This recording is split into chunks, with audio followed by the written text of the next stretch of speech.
Subscribe करें erase star channel को और बेल आइकन को दबाएं सबसे पहले लेटेस्ट वीडियो देखने के लिए।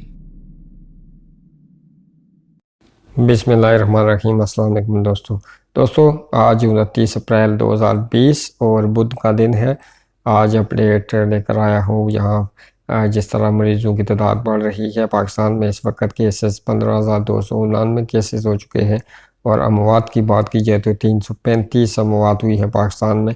सेहतयाब मरीज़ों की बात की जाए तो 3,425 जो मरीज़ हैं वो इस वक्त सेहतयाब हो चुके हैं। सुबह और की बात की जाए सुबह की तो पंजाब में 5,827 केसेस हैं, 100 मौत हुई है। सिंध में 5,695 केसेस हैं और 100 अमवात वहाँ भी हुई है। खैबर पख्तूनख्वा में 2,160 केसेस हैं, 114 अमवात वहाँ पर हुई है।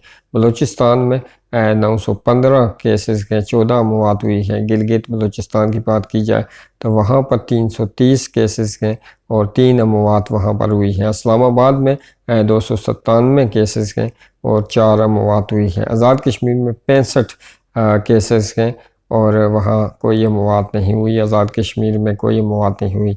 तो ये थी अपडेट 29 अप्रैल 2020 की। अगली अपडेट के लिए मुझे दीजिएगा इजाज़त। अपने आसपास का ढेर सारा ख्याल रखें और मुझे अपनी दुआओं में याद रखें। अल्लाह हाफ़िज़।